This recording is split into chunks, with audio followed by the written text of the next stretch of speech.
জীবনযাপন মানে হচ্ছে হালাল মেনটেন করে জাপানে জীবনযাপন খুবই কষ্টকর। আমাদের ক্ষেত্রে যেটা হচ্ছে সবকিছু হারাম। একজন এখানে জব হোল্ডার বা একজন ওয়ার্কার তার পার মান্থ কত খরচ যায় শুধু রেসিডেন্স খরচ, বাসা ভাড়া, ট্যাক্স, আদার্স যেগুলো কেমন যায়? আপনি অবশ্যই আসবেন। আমি কি বলতেছি 20 লক্ষ 22 লক্ষ টাকা দিয়ে যে আপনি টাকার গরম দিয়ে যে জাপান আসতেন বা এটা আইসেন না। দুবাই থেকে ইন্ডিয়ানরা প্রচুর রিফিউজি ক্লেম করে আসে, তারা আবার লো লেভেল ওয়ার্কার, তাদের জন্য আবার মুশকিল। আমাদের জন্য যেমন প্রবলেম ওদের জন্য সেম প্রবলেমটাই হবে। আমার প্রশ্ন হচ্ছে আপনাদের কাছে কঠিন কাদের জন্য? ভাই আমি তো পিওর মানুষ, আমার তো কোনো ঝামেলা নাই, তাহলে আমার জন্য কঠিন হবে কেন? আমি এম আর বিজয়, জাপানের ইবারাকি কেন থেকে আজকে যুক্ত আছি। আমার সাথে আছে আমার ফ্রেন্ড রাজু। তো আজকে আমরা আলোচনা করতে যাব যে জাপানের রিয়েল লাইফ, আমাদের অভিজ্ঞতা এবং জাপানিজ লাইফস্টাইল নিয়ে। তো জাপানে যেই বিষয়গুলো আমরা ফেস করি, জাপানে কেমন হয় আমাদের চলাফেরাটা, অথবা যেই রিয়েলিটি এবং এক্সপেকটেশনের মধ্যে পার্থক্যটা কেমন হয়, বা বাংলাদেশি সিটিজেন হিসেবে জাপানে বসবাস করতে গিয়ে আমরা কি কি বিষয়গুলো ফেস করি, সে বিষয়ে আজকে আলোচনা হবে। আমার প্রথম আলাপ হচ্ছে যে বাংলাদেশি হিসেবে আমরা যখন বাসে, ট্রেনে বা কোনো যাতায়াত অথবা সুপার শপ বা আদার্স জায়গায় যেই আমরা জাপানিদের ফেস করি, এমন কোনো বিহেভিয়ার কি চোখে পড়ছে যে যেটা একটু অন্যরকম বা রেসিজম টাইপের, এমন কিছু কি ফেস হয়েছে তোর সাথে? আমি এখন পর্যন্ত রেসিজম বলতে যে শব্দটা প্রচলিত জাপানে খুব, এরকম কোনো কিছু সম্মুখীন হয় নাই। বরঞ্চ আমি যখন প্রথম আসছি তখন হচ্ছে বাসে কিভাবে চড়তে হয়, ট্রেনে কিভাবে চড়তে হয়, কিভাবে নুরিকাই করতে হয়, সময়গুলা কিভাবে বুঝতে হয়, এগুলা আচ্ছা। একদমই বুঝতাম না। তখন হচ্ছে এগুলা আমি হচ্ছে চলার পথে হচ্ছে জাপানিজদের সাথে কথা বলে ওরাই হেল্প করে। ওরাই হেল্প করছে। এবং হচ্ছে বেশ কয়েকবার হচ্ছে যাত্রাপথে মিস্টেক করলে? আমি ভুল করছি। তখন হচ্ছে ওদের ট্রেন মিস কইরা হইলেও আমার সময়টা আমারে হচ্ছে ট্রেনটা ধরায়া দিছে, এরকম আমার সাথে হইছে। হুম হুম, হ্যাঁ। এক্ষেত্রে হচ্ছে মানে আমি বলবো ওরা খুবই ফ্রেন্ডলি এবং খুবই হেল্পফুল। খুবই হেল্পফুল, রাইট। লাস্ট টাইম যখন আমি ওই যে ট্রেনের বগির মধ্যে আমি ভুল করে একটা গ্রিন কার যেটাতে ওইটাতে উঠে পড়ছিলাম, তো আমার কাছে গ্রিন কারের টিকিট বা কার্ড ছিল না। তো একজন মহিলা আসছে, উনি ইংলিশে বলতেছে আমারে যে আপনি এটা চেঞ্জ করেন, না হলে এক্সট্রা ফি দিতে হবে। তো এই ক্ষেত্রে তারা হেল্পফুল বলা যায়। আর সেম সমস্যা হচ্ছে আমার সাথেও একবার হইছে। আমি হচ্ছে ওইটাতে উঠছিলাম, তারপর আসছে আইসা বলছে যে এক্সট্রা টিকেট আছে কিনা। আমি বললাম তো নাই। পরে বলছে যে ওইটা হচ্ছে স্পেশাল, যে জন্য আমার পরে হচ্ছে ওনার সাথে নিয়ে গেছে, নিয়ে আচ্ছা, বলছে যে এই জায়গাটা ঠিক আছে। খুবই হেল্পফুল। তো একটা বিষয় কি যে আমরা যেমন কেওটিক বা একটা ক্রাউডের জায়গা থেকে আসছি বাংলাদেশ থেকে, তো আমাদের তো দেখা গেছে বাসের মধ্যে বা ট্রেনের মধ্যে সিট না থাকলেও একজনের ভিতর যে আরেকজন বসে পড়ি, মানে ওই কালচারে আমরা অভ্যস্ত। তো এখানে হয় কি, ধর যে দুইজন জাপানিজ বসছে, মাঝখানে যদি ফাঁকা থাকে, তো এখানে বসলে নিজের একটু অকওয়ার্ড লাগে এমনিতেই। তারপরে হয় কি যে একটা লম্বা সিটে আমি যাই বসলাম, ওইখানে কোনো জাপানিজ বসে না, তারা এসে দূরে দাঁড়ায় থাকবে, সিট খালি থাকলেও বসে না। কি এটা মূলত? আচ্ছা, এখানে যে বিষয়টা হচ্ছে মানে হচ্ছে এই যে ট্রেন, এটার মধ্যে দাঁড়ায় থাকতে ভালো লাগে। আমার কাছে মনে হয়েছে যে না, দাঁড়ায় থাকতে খুব অসুবিধা হয় না। আর হচ্ছে এখানে পরিবেশটা এরকম যে দাঁড়ায় থাকতে আরো বেশি কমফোর্টেবল মনে হয়, যেই হুম কারণে হুম আর হুম, হচ্ছে যাত্রাপথটা খুব দূরত্বের না। হ্যাঁ 20 মিনিট 30 মিনিট দাঁড়ায় থাকা খুবই আনকমফোর্টেবল না। হ্যাঁ। তো সেই ওরা জন্য হচ্ছে মোটামুটি সবাই দাঁড়ায় থাকে, আবার বসলেও সমস্যা নাই। সব আবার হচ্ছে আরেকটা বিষয় আছে, যারা হচ্ছে বৃদ্ধ বা বয়স অল্প বয়স, ওদের জন্য একটা প্রায়োরিটি হিসাবে অনেকে প্রায়োরিটি সিট দাঁড়ায় আছে, থাকে। হ্যাঁ হ্যাঁ। এটা হচ্ছে সম্পূর্ণ নিজের কাছে আর কি। আমি হচ্ছে অনেক সময় সিট খালি আছে কিন্তু দেখা গেছে যে দাঁড়ায় থাকতে আমার ভালো লাগে। কিন্তু হচ্ছে বাংলাদেশের মতো, বাংলাদেশের যে ট্রেনগুলো আছে এগুলো দাঁড়ায় থাকতেও কষ্ট, বসে থাকতেও কষ্ট। অ্যাকচুয়ালি এমন হয় কিনা যে আমি বিদেশি বসলাম এই কারণে ওরা পাশে এসে বসবে না? না, এরকম কোনো কিছু আমার চোখে পড়ে না। আচ্ছা, এটা ন্যাচারাল তাহলে। এটা হচ্ছে দেখা গেছে যে মানে এরকম আমি ভাবতেই পারি, হয়তো আমি বিদেশি বইলা আইসা বসে না, আমিও তো সেমটা করি। পাকা পাকা রাইট, আছে কিন্তু পাশে একজন জাপানিজ আছে, আমি বসি না, কারণ হচ্ছে আমার নিজের কাছ থেকে প্রয়োজন কেমন কেমন পড়তেছে লাগে? না। আবার দেখা গেছে যে একটা সময় হচ্ছে আমি যখন টোকিও তাইকা আহ, টোকিও তাইকা যখন আমি ইবারাকিতে আসতেছি, ওই সময় আমার সাথে হচ্ছে দুইটা লাগেজ ছিল। তখন হচ্ছে একজন বৃদ্ধ মহিলা দম্পতি, মহিলা না, ওনারা বুঝতে পারছে যে আমি কিছুই বুঝতেছি না এবং হচ্ছে ওইগুলা নিয়ে আমি খুবই কষ্ট না, একটু হইতেছে। মুশকিল হয়ে তখন গেছে। হচ্ছে প্ল্যাটফর্ম থেকে ওরা হচ্ছে আমার লাগেজ গুলা ও খুইলা দিচ্ছে। দারুণ। খুইলা দেওয়ার পর জিজ্ঞেস করছে কোথায় যাব। আমি বলছি যে ইবারাকির মিটো যাব। তখন ওরা বলতেছে এখানে তো আরো 2টা নরিকায় আছে, তুমি কি বুঝো কিনা?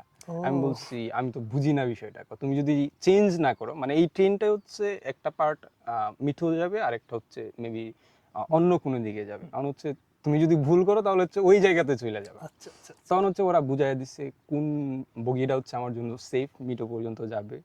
আর হচ্ছে দেখছে আমি খুব ক্লান্ত, আমি আসলেই ক্লান্ত ছিলাম, কারণ হচ্ছে আমি হামামুতসু থেকে টোকিও আসছি বাসে, নাইট জার্নি। তারপরে হচ্ছে আমি আবার ট্রেনে করে মিটো যাব। তখন হচ্ছে ওনারা ওনাদের সিট ছাইড়া দিছে। আমি আমারে খুবই রিকোয়েস্ট করে বসাইছে যে সমস্যা নাই, তুমি ক্লান্ত, তুমি বসো, এতটাই হেল্প। আচ্ছা, একটা বিষয় যদি বলে রাখি, নরিকায় হচ্ছে গিয়ে এখানে আমি ধরেন এজ লাইক কোনো একটা জায়গা থেকে এজ লাইক চিটাগাং থেকে আমি উঠলাম ঢাকা পর্যন্ত যাব, তো এই ট্রেনটা ডিরেক্ট ঢাকা যাবে না, হয়তো এটা কুমিল্লা গিয়ে আমার ট্রেন চেঞ্জ করতে হবে। তো এই চেঞ্জ মাঝপথে একবার বা দুইবার পরে, তো তখন এই নরিকা এটা করতে হয়, মানে ট্রেনটা চেঞ্জ করতে হয়। এক্ষেত্রে মিস্টেক হয়ে গেলে কিন্তু অন্য সিটিতে বা না না পরের না না, এখানে আরেকটা বিষয় আছে যেটা নতুনদের জন্য খুব গুরুত্বপূর্ণ জাপানে। একটা ট্রেনের হচ্ছে অনেকগুলা বগি থাকে, সবগুলা বগি কিন্তু এক জায়গায় যায় না। আচ্ছা সাপোজ হচ্ছে একটা ট্রেনে 10টা বগি আছে, একটা বগি হচ্ছে প্রতি স্টেশনে দেখা গেছে যে কিছু নির্দিষ্ট স্টেশন আছে, ওই জায়গাতে যায় আলাদা হয়ে যাচ্ছে বগি। এখন হচ্ছে এই ট্রেনে আমি যাব মিটু, কিন্তু এইখানে আর হচ্ছে 2টা পার্ট হবে ট্রেনটা।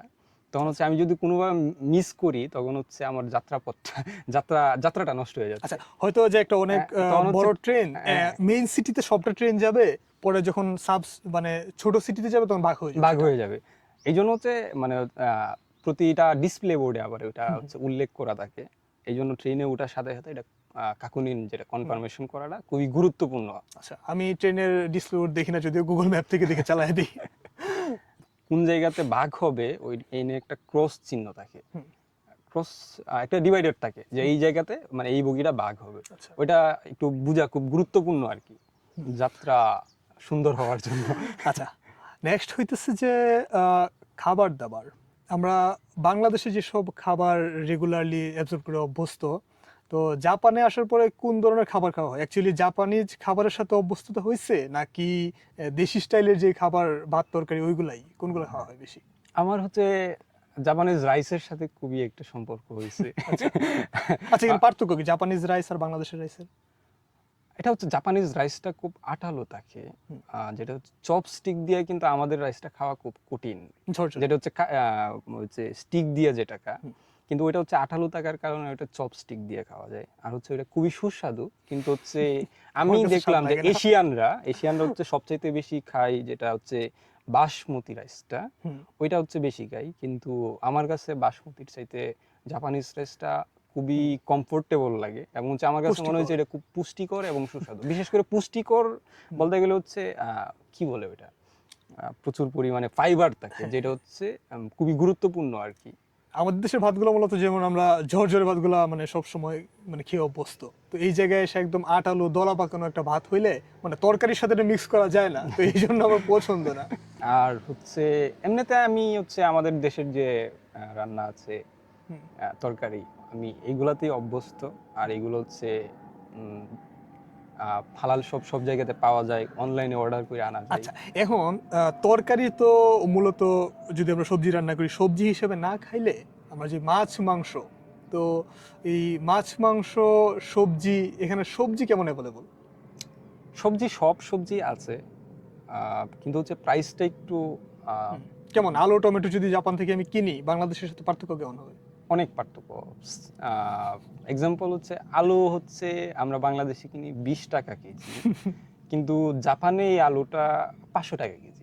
500 টাকা কেজি হচ্ছে সর্বনিম্ন, হ্যাঁ। মানে হচ্ছে যেগুলো হচ্ছে হোলসেলে বেচে বিক্রি করে, কম দামে বিক্রি করে, বিশেষ করে হালাল শপগুলোতে।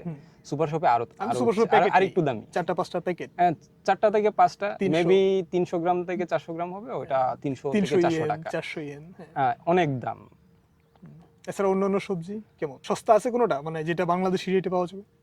আমার কাছে মনে হয়েছে যে বাংলাদেশের সাথে তুলনা করলে এটা আকাশ পাতাল ব্যবধান, কিন্তু জাপানের সাথে মানানসই। জাপানি কারণ স্ট্যান্ডার্ডে ওকে। কারণ হচ্ছে আমার স্যালারি স্যালারি অনুযায়ী এটা ওকে। আরেকটা বিষয় হচ্ছে আমরা হচ্ছে যেভাবে সবজি বাংলাদেশে যেভাবে সবজি ইউজ করে অভ্যস্ত, হুম।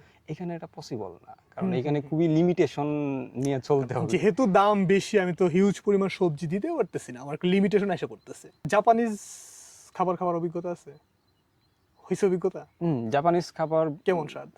হচ্ছে আমার মোটামুটি হচ্ছে, যেটা হচ্ছে ইয়াকিনিকু, হুম, তারপরে সুশি, হুম। এরকম টাইপের অনেকগুলা খাবারের সাথে আমার হচ্ছে খুবই মানে ভালো খাওয়া সম্পর্ক হয়েছে। হয়েছে, মানে হচ্ছে খাওয়া হয়েছে বেশ আচ্ছা, আচ্ছা। কয়েকবার। আহ, শুধু একবার হচ্ছে একটা স্যুপ নিয়ে আমার খুব একটা বাজে অভিজ্ঞতা ছিল। এছাড়া হচ্ছে খুব ভালো, ভালোই লাগছে এই জাপানিজ খাবার। আচ্ছা। এটা তো এবং হচ্ছে জাপানিজ কারে যেটা, হুম। এটা হচ্ছে খুবই রেয়ার। আর জাপানিজ কারেও খাইছি, মানে হচ্ছে খুবই একদম বাজে, মানে হচ্ছে মিষ্টি। আচ্ছা, মশলা যে বিষয়টা, আমাদের হুম। রান্নাগুলা বা আমাদের সবজি করতে গেলে আমরা যে পরিমাণ মানে ধনিয়া মরিচ হলুদ জিরা এই সেই মানে মশলা আমরা প্রচুর দিই, এখানে তো মশলা ওরা ইউজ করে না। হ্যাঁ, তো এই সমস্যাটা কেমনে কে সমাধান বলছে করা মশলা যায়? ইউজ করে না? না, এই আমরা যে হলুদ মরিচ ধনিয়া দিই, জাপানি রান্নায় সবগুলা দেয়। ওদের কালচারে হলুদ মরিচ নাই, হুম। এই জন্য ওরা দেয় না। আমরা যদি মানে বাংলাদেশি রাইসা বাংলাদেশি লাইফস্টাইলে এমনি মশলা দিয়ে একটা তরকারি করতে চাই, তো মশলা আমরা কই থেকে পাবো? মশলা প্রতিটা হালাল শপে আছে, বিশেষ করে প্রতিটা জাপানের আহ, হুম। যে ফেমাস যে অঞ্চলগুলো, যেগুলোতে হচ্ছে মানে সিটি এশিয়ানরা, এরিয়াতে পাওয়া যায়।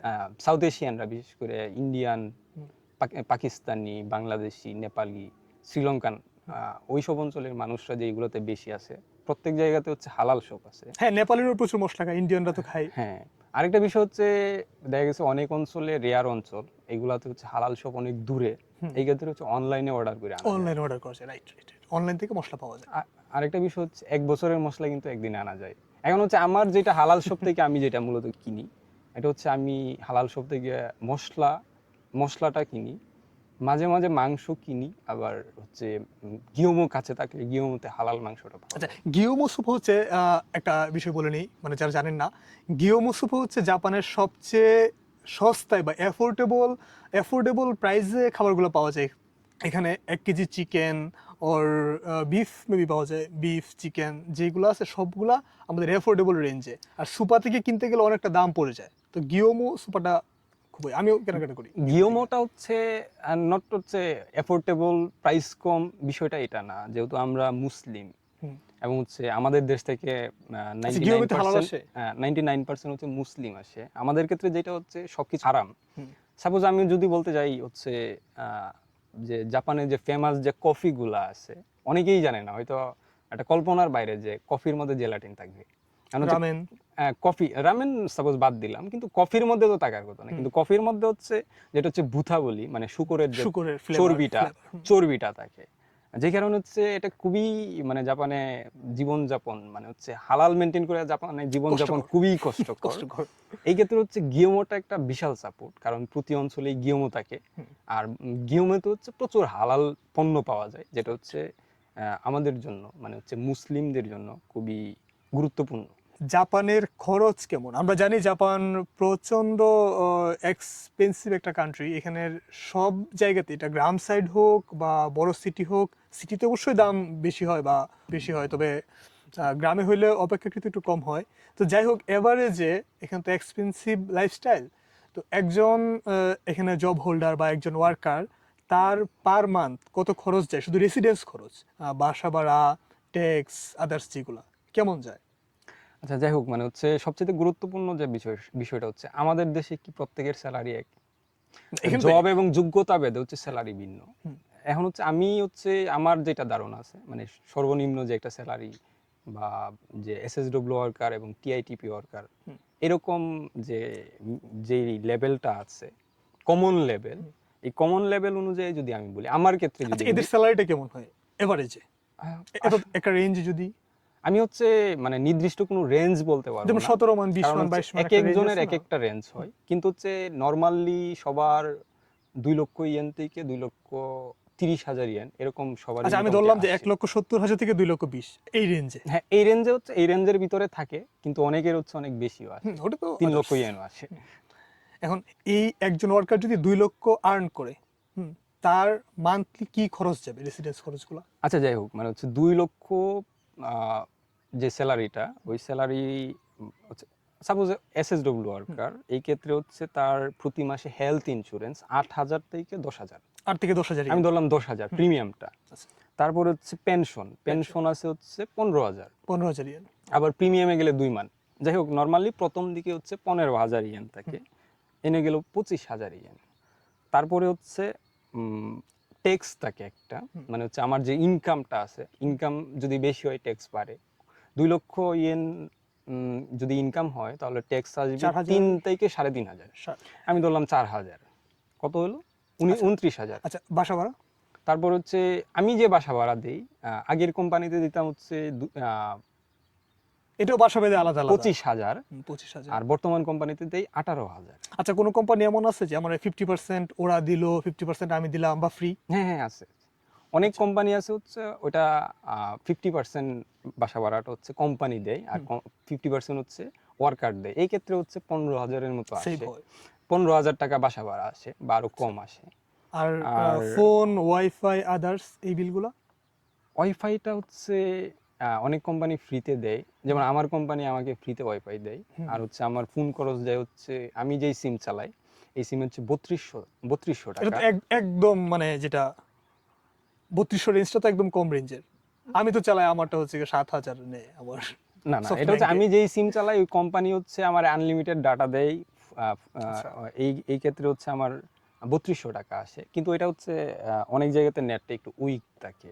আর জাপানের একটা সমস্যা হচ্ছে সব জায়গাতে সব নেটওয়ার্ক অ্যাভেলেবেল থাকে না। রাইট। আর অনেক সিম আছে 7,000 টাকা আছে, ম্যাক্সিমামই 7,000 টাকা হচ্ছে আমি আনলিমিটেড নিতে মূলত গেলে। আনলিমিটেড প্যাকেজ নিলাম ডাটার জন্য। তো ডাটা আমি আনলিমিটেড ইউজ করি, মানে 100 জিবি প্লাস আমার ইউজ হয়। তো এই জন্য আমি সফট ব্যাংকের একটা সিম চালাই, যেটা আমাকে 7,500, বা কোনো মাসে যদি ডিও পড়ে যায় 8,000 আমাকে চার্জ করে। তো আমি চেঞ্জ করে ফেলবো ভাবতেছি, কারণ 8,000 পার মান্থ আনলিমিটেড, এর থেকে মনে হয় যে পকেট ওয়াইফাই বা অন্য কোনো সিমে শিফট করাই ভালো। আচ্ছা যাই হোক, মানে হচ্ছে আমি বললাম আমার ক্ষেত্রে কিন্তু আমি একটা যেই সিমটা চালাই আমি কিন্তু আনলিমিটেড ডাটা, কিন্তু আমি বিল দেই হচ্ছে 3200 টাকা। এটা হচ্ছে ও রাকুতেন। আচ্ছা আচ্ছা। যারা হচ্ছে মানে সাশ্রয়ী চালাইতে চাই, আবার হচ্ছে আনলিমিটেড, এই ক্ষেত্রে একমাত্র সবচেয়ে সাশ্রয়ী হচ্ছে রাকুতেন। আরেকটা বিষয় হচ্ছে আমাদের জাপানে পেইড কল করতে হয়, অন্য সিমে কিন্তু কল রেটটা বেশি, অনেক আবার বেশি। দেখা গেছে যে প্যাকেজ নিতে হয়। এই ক্ষেত্রে রাকুতেনের কল রেট অনেক কম, যে অনেক কারণে কম। হচ্ছে যারা নতুন আসে, ইনকাম কম, তাদের আসলে রাকুতেন প্যাকেজটা ইউজ করা অনেক বেটার ভালো। আমি মনে আচ্ছা, করি। রাকুতেনের নেট কি সব জায়গায় অ্যাভেলেবল? মনে হয় একটু উইক অন্যগুলা থেকে, অঞ্চল ভেদে একটু বিষয়টা উইক। হচ্ছে আহ, একটু উইক, কিন্তু এটা কোনো সমস্যা এই পর্যন্ত আমার হয় নাই। আর হচ্ছে আমি আগে চালাইতাম হচ্ছে ডোকোমো, ডোকোমো অনেক জায়গাতে আমি উইক পাইছি। তার মানে হচ্ছে আমার মনে হয়েছে এটা অঞ্চল ভেদে অঞ্চল ভেদে এক ভিন্ন একটা ভিন্ন নেট হয়। স্ট্রং হয়, এরকম একটা সমস্যা আছে। আচ্ছা, আরেকটা ফ্যাক্টে যদি আসি, ল্যাঙ্গুয়েজ, বা এখানে যেটাকে ব্যান বলে ডায়ালেক্ট, হ্যাঁ, এখানে কিন্তু আমরা প্রত্যেকটা অঞ্চল, যেমন টোকিও এরিয়াটাকে বলা হয় কান্তো, ওসাকার দিকটাকে বলা হয় কানসাই, বা ওই কাগোশিমা যে অঞ্চলটা হিরোশিমা নাগাসাকি ওটাকে কিয়োশো অঞ্চল বলে, বা হুক্কাইদো অঞ্চল। তো প্রত্যেকটা অঞ্চলের কিন্তু ব্যান বা ডায়ালেক্ট আলাদা, ভাষার টান আলাদা। অ্যাজ লাইক আমাদের ময়মনসিংহে যেমন হবে, ঢাকায় যেমন হবে, চট্টগ্রামে, প্রত্যেক জায়গায় ভাষা আলাদা। তো এইখানের প্রত্যেক অঞ্চল ভেদে ভাষার টান বা তাদের ব্যবহৃত শব্দগুলো আলাদা হয়। তো এইটা নিয়ে কি কোনো সমস্যা ফেস হয়? ভাষা নিয়ে অবশ্যই সমস্যা ফেস হয়, আচ্ছা আচ্ছা, কারণ আমরা আমরা কিন্তু ইউজুয়ালি N5 N4 এটা বই থেকে পড়ে আসি। তো বই থেকে পড়ে আসা যে ভাষা, এটার সাথে যে আঞ্চলিক পার্থক্যটা হয়, এটা কেমন সমস্যা ফেস করতে হয়? অনেকটাই সমস্যা ফেস করতে হয়। আমি যখন হচ্ছে প্রথম আমি ইবারাকির একটা অঞ্চলে কাজ করতাম, ওই জায়গাতে ভাষাটা অনেক ইজি ছিল, যে কারণে আমার কাজ করতে, আন্ডারস্ট্যান্ডিং করতে খুব একটা সমস্যা হতো না। আরেকটা কথা, আমার লেভেলও তো ভালো ছিল না, N4 ছিল, মানে কোনো রকম আমি N4 পাস করে হচ্ছে জাপানে আসছি। এই ক্ষেত্রে হচ্ছে খুবই মানে নমনীয় ভাবে যদি জাপানিজরা কথা বলতো তখনই আমি মানে বুঝতাম। স্লোলি আহ, বুঝাইয়া বললে বুঝতে পারি। মানে আমারে গুরুত্ব দিয়ে যদি তারা, আর Right. যেহেতু আমি নতুন আসছি এই ক্ষেত্রে ওরা বুঝতে পারে যে যেহেতু আমি নতুন আসছি আমারে হেল্প করতে হেল্প হবে, করতে এই হবে। ক্ষেত্রে তারা আমারে মানে হচ্ছে খুবই হেল্প করছে, খুবই স্লোলি বলছে, এবং হচ্ছে বোঝানোর চেষ্টা করছে, এবং আমি বুঝছি, এবং হচ্ছে রিপিট দিতে আচ্ছা, পারছি। নিজের জায়গা থেকে এটা ইমপ্রুভ করার কোনো ব্যবস্থা আছে, নাকি এখানে একটা দীর্ঘদিন, 1 সপ্তাহ, 1 মাস এমন কাজ করলে এমনিতে অভ্যস্ত হয়ে যায়? এমন কি নিজে ইমপ্রুভ করার অবস্থা আছে, নাকি এটা অভ্যস্ততার বিষয়? ভাষাটা হচ্ছে খুবই গুরুত্বপূর্ণ, ভাষাটা নিজেকে ইমপ্রুভ করতে হবে প্রথমত হচ্ছে। আরেকটা বিষয় হচ্ছে অনেকে কিন্তু ভাষা না যায় না আসতেছে, দীর্ঘদিন কাজ করতে করতে হইতেছে, কিন্তু হওয়ার ক্ষেত্রে যেটা হয় অনেক সমস্যা ফেস করতে হয়, মানে নিজের কাজগুলা নিজে করতে পারে না, সব সময় অন্যের উপরে ডিপেন্ডেন্ট থাকতে হয়। আর জাপানে যে সমস্যাটা, সবাই ব্যস্ত থাকে। আমার কাছে মনে হয়েছে মানে হচ্ছে ভাষার ক্ষেত্রে সবচেয়ে কঠিন হচ্ছে N5।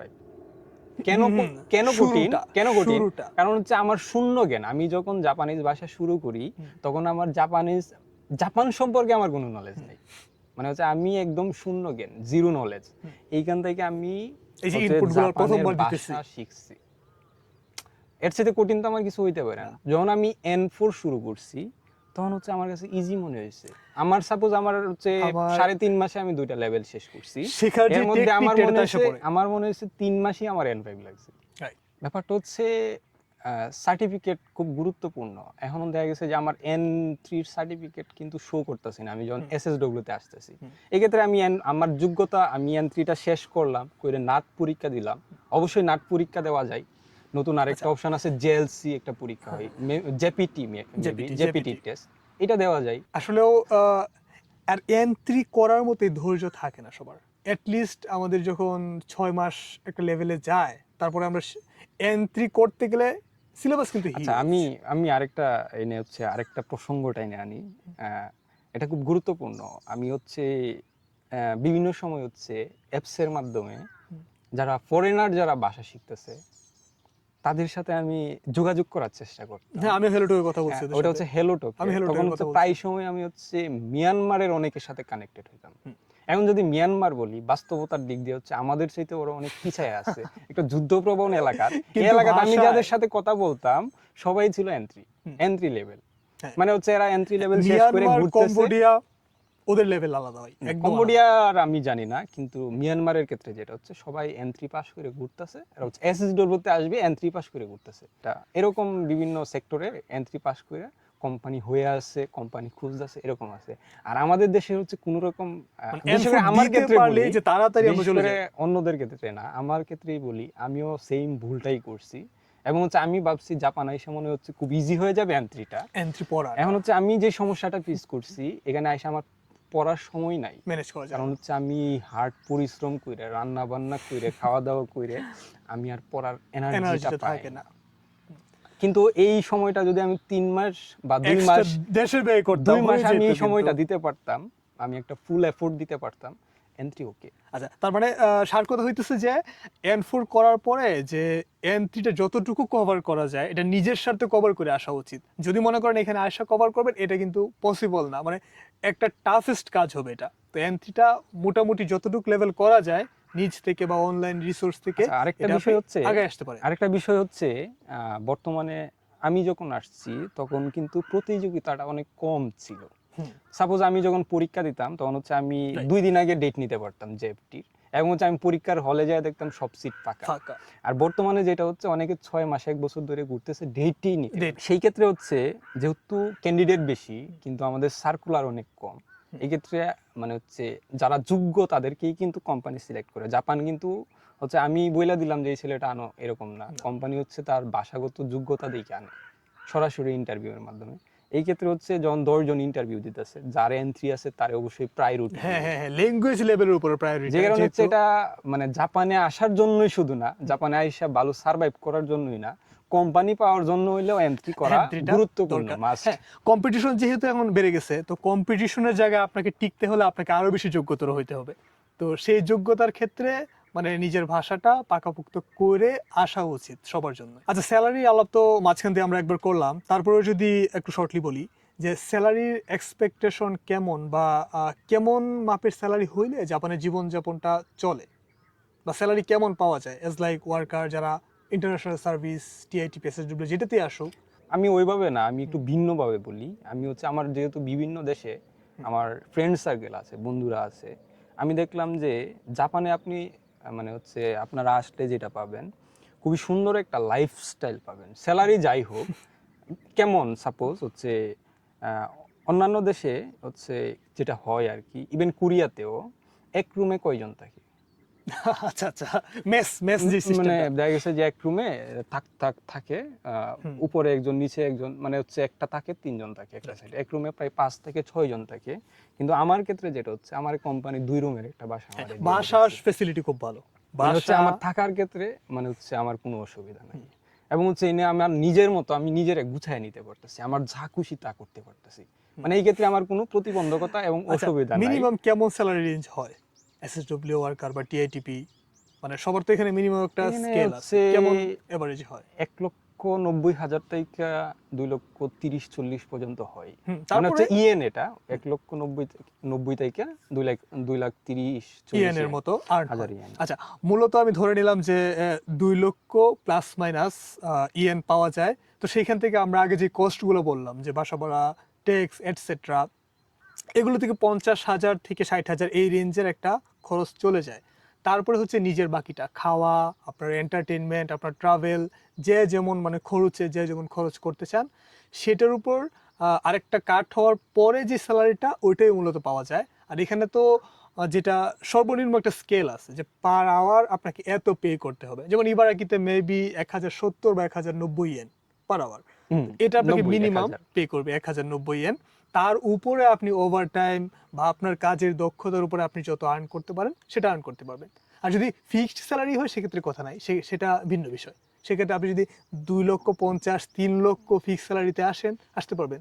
আরেকটা ফ্যাক্ট হচ্ছে ভিসা, যে বর্তমানে যে ভিসা নিয়ে কড়াকড়ির বিষয়টা চলতেছে, বা এখানে যারা সেটেল আছে তারাও কিন্তু ভিসা জনিত নানান সমস্যায় ভুগতেছে।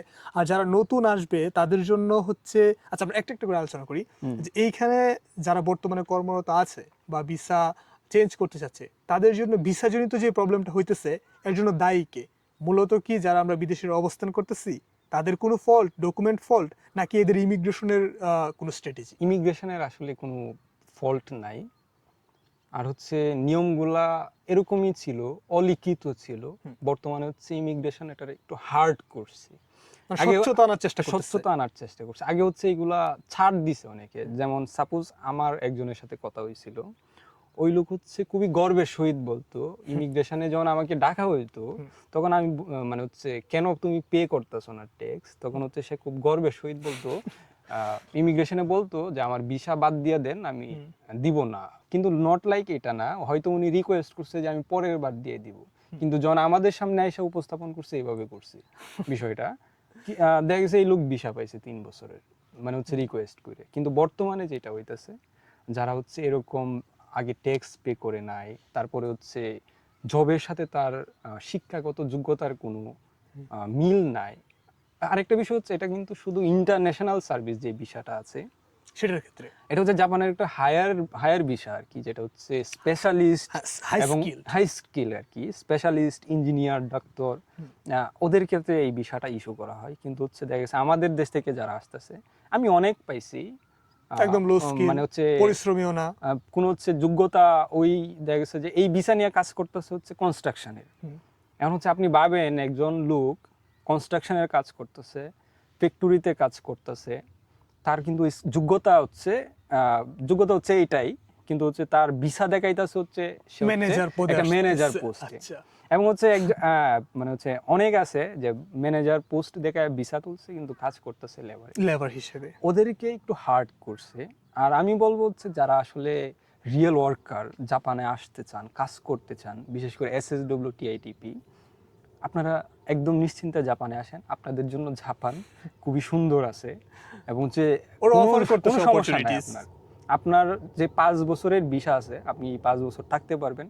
তারপর হচ্ছে আপনার 5 বছর পর যদি আপনি আপনার যোগ্যতায় আবার টুতে শিফট করতে পারেন, তাহলে আপনি আরো লং টাইম থাকতে থাকতে পারবেন, আপনার কোনো সমস্যা নেই। সো আপনারা এইভাবে আইসেন না ভাই, আপনার যদি খুব আশার পেরা থাকে আপনি ভাষা শিখেন, ভাষা শিখে আপনি এসএসডব্লিউ তে আসেন।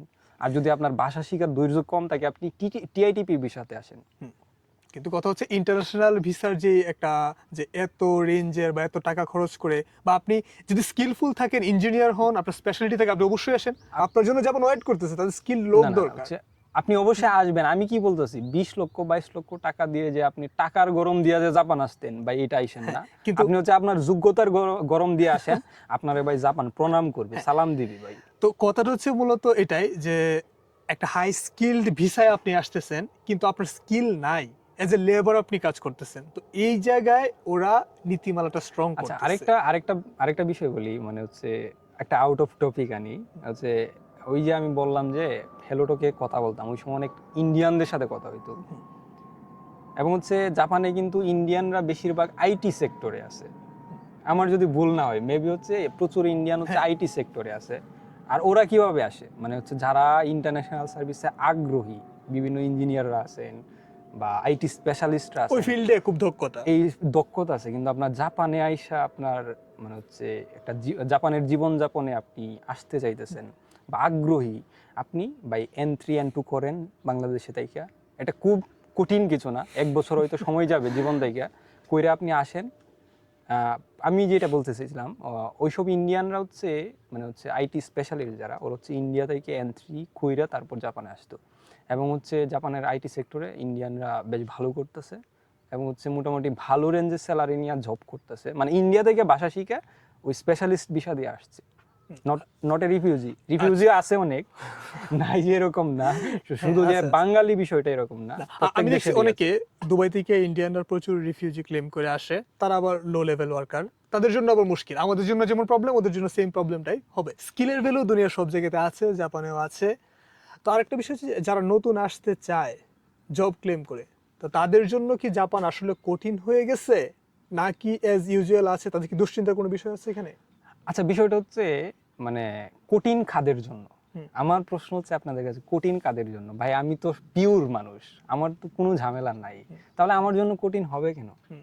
আমার জন্য যদি কঠিন হয়, তার মানে পুরো হচ্ছে জাপানে যত বিদেশি আছে সবার জন্য সবার জন্য কঠিন। কঠিন তার মানে কি জাপান কি ওয়ার্কার প্রয়োজন নাই?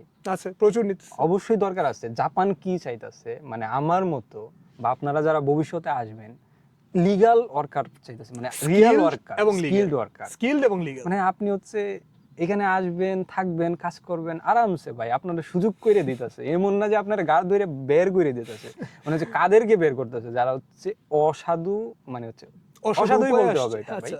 অসাধু উপায়ে আসছে বা না আসুক, কিন্তু হচ্ছে তার কোনো না কোনো একটা ফল্ট আছে।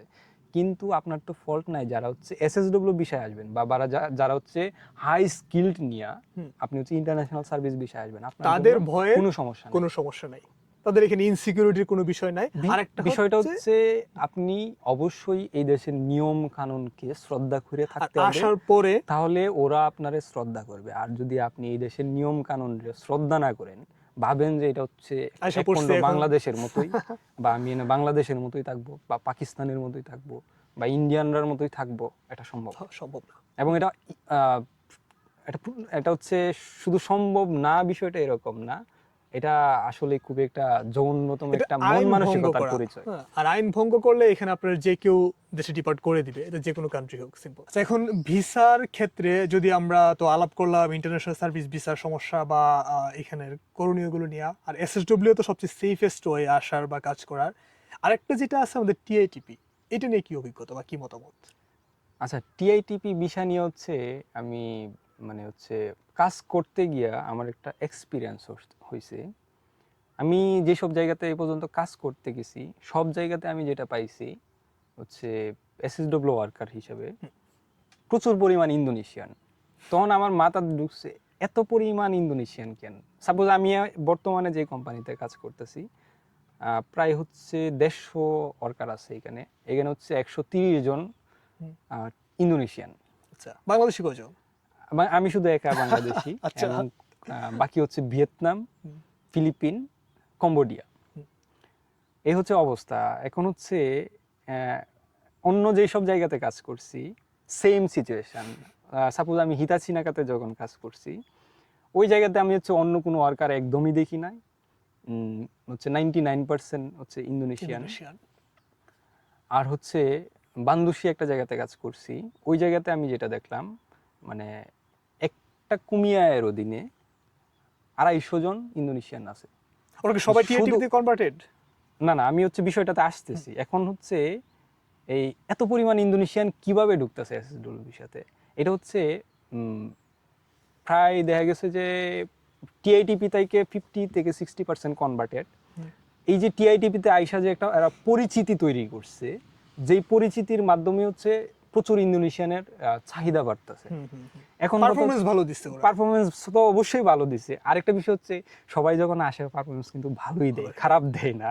কিন্তু হচ্ছে ওই যে টিআইটিপি বিষয়টা হচ্ছে আমার যেটা মনে হয়েছে যে এটা গভর্নমেন্ট টু গভর্নমেন্ট একটা সম্পর্ক, যখন বা গভর্নমেন্ট যখন একটা সিগন্যাল দেয় গ্রিন, তখন হচ্ছে ওই দেশের প্রতি আসলে আগ্রহী হয়। আমাদের দেশে তো সম্ভবত কূটনৈতিকভাবে অতটা আগাইতে পারে নাই, যে কারণে হচ্ছে প্রচুর পরিমাণ টিআইটিপি আসতে পারতেছে না। যদি বাংলাদেশ থেকে প্রচুর ওয়ার্কার ঢুকতে চায়, অবশ্যই টিআইটিপি যে বিষয়টা আছে ওইটাতে বেশি আসতে হবে। বা বর্তমানে 27 তারিখে হয়তো এটা টিআইটিপিটা নাই হয়ে যাবে, অন্য একটা কনভার্ট হবে, চেঞ্জ হবে, অন্য একটা ফর্ম তখন হবে। আসলে ওই বিষয়টাতে হচ্ছে প্রচুর মনোযোগ দিতে হবে বাংলাদেশ সরকার এবং হচ্ছে যে এজেন্সিগুলো আছে। ওই বিষয়তে যখন হচ্ছে প্রচুর মানুষ আসবে, প্রচুর লোকজন কাজ করতে আসবে, তখন হচ্ছে আমাদের একটা পরিচিতি হবে, তখন হচ্ছে এসএসডব্লিউটা আরো স্মুথ হবে। এই হচ্ছে মানে টিআইটিপি নিয়ে আমার টিআইটিপি একটা একটা এক্সপেরিয়েন্স আর কি। তাহলে এখানে একটা সম্ভাবনা টিআইটিপির অবশ্যই। সামনে যেই ক্যাটাগরিটা চেঞ্জ করে অন্য একটা ফর্মে আসতে চলছে, তো এটাতে একটা সম্ভাবনা দারুণ। আর এসএসডব্লিউ তেও যদি ল্যাঙ্গুয়েজ লেভেল ভালো থাকে, ইন্টারভিউতে টিকা বা কোম্পানি পাওয়ার সম্ভাবনা দারুণ। তো লিগ্যালি যদি জাপানে আপনি যে ওয়ার্কার কাজ করতে চান, তাহলে আপনার জন্য স্কোপ আছে, এইখানে স্কোপটা দেওয়া হচ্ছে। তো আমরা কোনো ভয় ভীতি বা ইলিগাল ওয়েতে না গিয়ে আমাদের উচিত এই লিগ্যাল ওয়েগুলো ফলো করা। আরেকটা বিষয় হচ্ছে আচ্ছা ওয়েট, আচ্ছা মোটামুটি টপিক শেষ, এখন ওভারঅল এক্সপিরিয়েন্স দিয়ে শেষ করে দিই। হ্যাঁ আচ্ছা যাক, আমাদের দীর্ঘ সময় মোটামুটি আলাপ হয়েছে। তো এখন যদি আমি শর্টকাটে জানতে চাই যে জাপানে থাকার ওভারঅল, মানে আমরা তো নানান সমস্যা সুবিধা খরচ এই সেই নিয়ে আলাপ করলাম, তো ওভারঅল জাপান কেমন, জাপান কেমন লাগতেছে? ওভারঅল জাপান হচ্ছে কেমন বলতে গেলে হচ্ছে এটা হচ্ছে প্রত্যেকটা মানুষের কিন্তু একটা স্বপ্নের দুনিয়া থাকে। স্বপ্নের দুনিয়াটা কিরকম, আচ্ছা মানে হচ্ছে স্বপ্নের দুনিয়াটা এরকমই থাকে যে আমি Perfect. সবকিছুতে আমার একটা সেফটি থাকবে রাইট। এবং সবকিছু আমার কাছে সহজ থাকবে, যেখানে কোনো ঝামেলা থাকবে না, যেখানে কোনো অন্যায় থাকবে না আমার সামনে, যেখানে আমার সামনে রেসিজম থাকবে না, মানে হাতের নাগালে সুবিধাগুলো আর সুবিধাগুলো থাকবে, অসুবিধা যেখানে একদম কম। হচ্ছে আমার হচ্ছে চুরি দেখায় ফোন নিয়ে যাবে না, যেখানে হচ্ছে আমার পকেট কাইটা নিয়ে যাবে না, যেখানে আচ্ছা। দেখা গেছে যে দর্শন হবে না। মানে এই যে মানে একটা স্বপ্নের মতো একটা হেলদি সোসাইটি। হেলদি সোসাইটি, এবং হচ্ছে যেই সোসাইটি খুবই হেল্পফুল থাকে, একজন আরেকজনের সাথে ঝগড়া করে না। রাইট, এইখানে বিলং করাই কিন্তু সবার স্বপ্ন। এই যে এরকম একটা সোসাইটি কিন্তু আসলে সবার স্বপ্নে থাকে, কিন্তু এটা ঘটতে পারে না। এখানে হচ্ছে আমি আইসা এটা পাইয়া গেছি। এখন হচ্ছে জাপান আমার কাছে অবশ্যই খুবই মানে এটা আমার স্বপ্নের মতোই। আচ্ছা যদিও আমি জাপান পছন্দ করতাম না, মানে হচ্ছে আমার হচ্ছে জাপানে আসার খুব ইন্টারেস্ট ছিল না, কিন্তু ভাগ্য নিয়তে আইসা আমি খুবই সন্তুষ্ট যে এরকম একটা দেশে আমার থাকার সুযোগ হয়েছে। আচ্ছা আরেকটা বিষয় হচ্ছে যারা হচ্ছে জাপানে আসবেন, বিশেষ করে এজ এ ওয়ার্কার হিসাবে এসএসডব্লিউ টিআইটিপি, আপনারা হচ্ছে শুধু কাজের মন মানসিকতা না, মানে কাজ কইরা আপনার নিজেরা প্রমাণ কইরা আইসেন, না হলে আপনার কপালে খারাপই আছে। কিরকম খারাপই আছে, যদি কেউ মনে করেন যে এনে আইসা বাবুগিরি করে চলবেন, হবে না। আপনার বাইরে কাজ করতে হবে। যে কারণ হচ্ছে যারা খেতে কাজ করতে আসবেন, কিছুদিন খেতে কাজ করেন ভাই, খুব পার্থক্য না বাংলাদেশের সাথে, সেমই হচ্ছে 8 ঘন্টা টানা কাজ করবেন খেতে, কাজ করে যদি মনে করেন আপনি ফিট ভাই আসেন, আইসা আপনি এনে খুব শাইন করতে পারবেন। আপনার যদি কনস্ট্রাকশনে আসেন Right. ভাই, একদিন আপনি হচ্ছে ওই কি জানি করে লেবারি করে, হ্যাঁ লেবার এটার কি কয় লেবারি রে, যাই হোক, মানে হচ্ছে আপনি একদিন হচ্ছে মিস্ত্রির সাথে যে কাজ ওই যে করে, মিস্ত্রির যে লেবার হয়, যে ইট দেয় বালু দেয়, ওইটা আপনি একদিন কইরা আসেন, তাইলে হচ্ছে এখানে আপনি ইট খুব বালু আরাম দেওয়া করতে না পারবেন। লাগলেও পরিশ্রমটা কিন্তু ওই লেভেলের। হ্যাঁ, এখানে পরিশ্রমটা ওই লেভেলেরই হয় কনস্ট্রাকশনের ক্ষেত্রে। মানে বিষয়টা হচ্ছে এখানে যদি আপনি এসে সারভাইভ করতে না পারেন, যেটা সমস্যা হবে, ধরেন আপনি আসলেন 1 মাস 2 মাস পরে হচ্ছে আপনার জব কন্টিনিউ করতে পারলেন না, যখন আপনি সুইচ করবেন আরেকটা জবে বা খুঁজবেন, তখন হচ্ছে আপনার যে এই যে ডিউরেশন পড়বে, মানে হচ্ছে একটা গ্যাপ পড়বে, গ্যাপে আপনার যে সমস্যাটা হবে, সার্ভাইভ করা এই যে যাবে না আপনার এটা। প্রতি মাসে আপনার 1,70,000 থেকে 80,000 ইয়েন খরচ আছে, এই খরচটা আপনি কুই থেকে আনবেন, বাড়ি থেকে আনবেন। যেই জন্য আমি বললাম আর কি, মানে হচ্ছে আপনি যাতে এরকম একটা বাজে সিচুয়েশনে না পড়েন, এই জন্য হচ্ছে আপনি আগে মানে শারীরিক আগে একটা দক্ষতা গড়ে নিয়ে হ্যাঁ আসে। আপনি হচ্ছে একটা শারীরিক এবং মানসিকভাবে প্রস্তুত হয়ে আসেন যাতে ভাই আপনি বিপদে না পড়েন। আমি অনেকের আচ্ছা। দেখছি এরকম বিপদে পড়তে কান্নাকাটি করতে, এরকম অনেক আছে একদিন কাজ করে পরের দিন হচ্ছে জব থেকে আউট হয়ে গেছে, কারণ হচ্ছে তার কাজের সক্ষমতা নাই কিন্তু আইসা পড়ছে। আমিও একটা খুবই তিক্ত বিষয় তবু বলি যে এইখানে কিন্তু কম্প্যারিজন হয় যে আমার ওর সাথে দুইজন বাংলাদেশের কম্প্যারিজন হয় না। এখানে আমার সাথে কোয়ার্কার হিসেবে কাজ করতেছে নেপালিরা, প্রচুর নেপালি, প্রচুর ইন্দোনেশিয়ান, ভিয়েতনামিজ, আদার্স, হ্যাঁ। তো ওদের তুলনায় আমাদের শারীরিক দক্ষতা কম, এটা সবার ক্ষেত্রে না, কিন্তু আমরা পরিশ্রমী না। আমরা হচ্ছে কি একটা এডুকেশন লাইফ শেষ করে মনে করি জাপান গিয়ে এমন কেরিয়ার করে নিব, তো আমাদের শারীরিক পরিশ্রমের ওই দক্ষতাটা থাকে না। নেপালিরা প্রচুর পরিশ্রমী, ইন্দোনেশিয়ানরা প্রচুর পরিশ্রমী। এই জায়গা থেকে ওরা যে পারফরমেন্স করতে পারে বাংলাদেশিরা ওই পারফরমেন্স দিতে পারতেছে না, হ্যাঁ। বা এটা আমাদের মাইন্ডসেট হোক বা শারীরিক স্ট্রাকচারের কারণে হোক, তো এই জায়গায় কিন্তু আমরা পিছিয়ে যাই। আর অনেক বাংলাদেশি এখানে আসার পরে আলসেমি, অনিয়ম, তারপর হচ্ছে এই যে কাজের সাথে অনভ্যস্ততা, আচ্ছা তার জন্য অনেক বিপদে পড়ে। আরেকটা মজার বিষয় হচ্ছে মানে আমি এই কথাগুলা কেন বললাম বা শেয়ার করতেছি, আপনার এই নিয়ে যে কাজটা করতে হবে এটা কিন্তু বাংলাদেশের মতো না। পার আওয়ার আপনাকে ও 1090 ইয়েন পে করতেছে, ও আপনার থেকে ওই 1000 এর কাজটা উঠায় নিবে, কাজ করতে হবে। আর যদি আপনি এটা না পারেন, আপনারা হচ্ছে বাতে মারবে না কিভাবে মারবে এটা আমি বলি। আপনারা মারবে কিভাবে হচ্ছে, ধরেন আপনার 200 ঘন্টা কাজ করলে আপনি 2,20,000 টাকা পাইতেছেন, আপনারা কাজ দিব হচ্ছে 100 ঘন্টা, রাইট। তখন হচ্ছে আপনি যে সমস্যাটা হচ্ছে কোন রকম খায়া পইরা বাইসে থাকতে পারবেন, সেভিংস আপনার হবে না।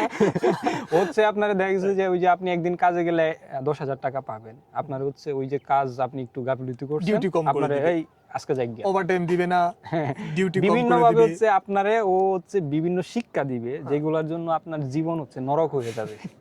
যেই জন্য হচ্ছে মানে খুবই একটা ভালো মানসিকতা নিয়ে তো আসার মোট প্রস্তুতি কথা যেটা দাঁড়ালো যে আপনি কাজের মানসিকতা নিয়ে আসেন, শরীরকে কাজের সাথে অভ্যস্ত করে আসেন, এখানে কাজ করেন এজ এ ওয়ার্কার, কাজের পরিবেশ খুবই ভালো, স্যালারি ভালো, আপনার সব কিছু ভালো হবে, কিন্তু প্রিপেয়ার্ড হয়ে এজ এ ওয়ার্কার হিসেবে আপনি আসেন, কোনো সমস্যা নাই। জাপান আপনার জন্য ওয়েট করতেছে, কিন্তু যদি আপনার মধ্যে ওই ধরনের ত্রুটি খুঁত থাকে তাহলে এগুলো রিপেয়ার করে তারপরে জাপান আসেন। আচ্ছা যাই হোক হচ্ছে মানে আমার এই 1.5 বছর জাপান জীবনের অভিজ্ঞতা থেকে আমি এই কথাগুলা বলছি, এগুলো একান্তই আমার ব্যক্তিগত অভিজ্ঞতা থেকে মনে হয়েছে যে এই কথাগুলো আপনাদের সাথে শেয়ার করতে পারি, যারা জাপানে নবাগত আসতে চাচ্ছেন বা প্রস্তুতি নিচ্ছেন, আর হচ্ছে যারা জাপানে আছেন হয়তো আমার সাথে অনেক দীর্ঘদিন যাবত আছেন সিনিয়ররা, আপনার হচ্ছে আমার অনেক ভুল ত্রুটি থাকতে পারে আমার ওই যে জানা বুঝার মধ্যে,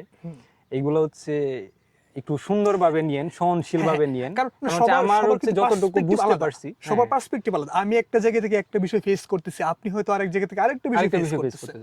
মানে হচ্ছে আপনারও যদি মানে হচ্ছে এরকম অভিজ্ঞতা থাকে আপনি অবশ্যই শেয়ার করবেন, আর আমার যদি ভুল থাকে আপনি ধরায় আমরা যে বিষয়গুলো আলাপ করলাম, মিস্টেক গুলো বা ভবিষ্যতের পরামর্শ কমন সবার সাথে মিলবে, 80% 70% বা 90% মিলে যাবে। তবে আমার কাছে মনে হচ্ছে যে এগুলা সবার সাথেই কমন বিষয় এবং হচ্ছে রিয়েল বিষয়, একদম রিয়েল ইনফরমেশন, এই জন্যই আমি শেয়ার করছি, যদি আপনাদের কিছু উপকার হয়। ভাই সায়নারা ভাই দেখা অনেকক্ষণ আলাপ করলাম আমরা, যদি এখান থেকে কিছু ইনফরমেশন আপনার কাজে লেগে থাকে তাহলে সেইভাবে আপনি প্রিপেয়ার্ড হওয়ার চেষ্টা করুন। ভালো থাকবেন সবাই, সবার জন্য শুভকামনা রইল। আর প্লিজ সাবস্ক্রাইব মি। জাপানের আবার অন্য কোনো বিষয়ে বা কোনো একটা টুরিস্ট লোকেশন থেকে আবার কথা হবে আপনাদের সাথে। সে পর্যন্ত ভালো থাকবেন, ধন্যবাদ।